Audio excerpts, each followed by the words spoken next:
Mungu Baba, Mwana na Roho Mtakatifu. Kiumia githiru kwari na ngemi na nduhio mwena wa Mashuru riria gavana Lenku ekinyitie kũrugũria ndaraca ĩno ya Pai iria inyitithanitie matura ngũrani ma icigo cia Kajiado ya ithũĩro gatagati na ya mũhuro. No gĩkeno gĩkĩ kiumia kĩmwe thutha ũyũ nĩ gĩthitĩte thutha wa maĩ ma mũiyũro ũtukũ wa mũthenya wa Jumatano kũhagũra gĩtugĩ gĩa gatagati kĩa ndaraca ĩno na gũthararia mĩhang'o ya ũkui. Tunahangaika sana, ni shida kubwa. Watu wa eneo hii wamepata hasara kubwa.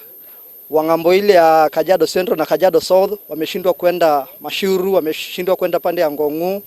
Kuhaguka kwa ndaraca ĩno gũkirehe ciũria kuona no njerũ aikari makĩũria thirikari ya kaunti kuoya ikinya rĩa naihenya kuona nĩyo mahũthagĩra kumeria magetha kuma mĩgũnda-inĩ. Daraja ilifunguliwa last week kama leo na sasa imeanguka. Hata wiki moja haijaisha. Sasa tunajiuliza ama tunasema kama hii mvua imenyesha na ni mvua kidogo na daraja imeshaanguka. Je, hapa tunajua hii mvua ama hii daraja vile inakuaga maji ikifurika, tutasaidika aje kutokana na hii jaga? Mimi dereva wa gari ya mboga wana ufukiba daraja nikienda kwa mashamba pande ile. Leo tumepata shida, tunjafuka, tumehangaikia hapa hata inabidi turudi. Sisi wa mĩako gũkũ Kajiado agitetera mwako wa ndaraca ĩno na kuga nĩ ũthũrimetwo na ũkoneka nĩ ũkinyanĩirie ikĩro na no gĩtugĩ gĩkĩ kĩhagũku gĩgwakwo werũ. It is still within the hand of the contractor and therefore the contractor has an obligation to repair the central pipe as it has failed.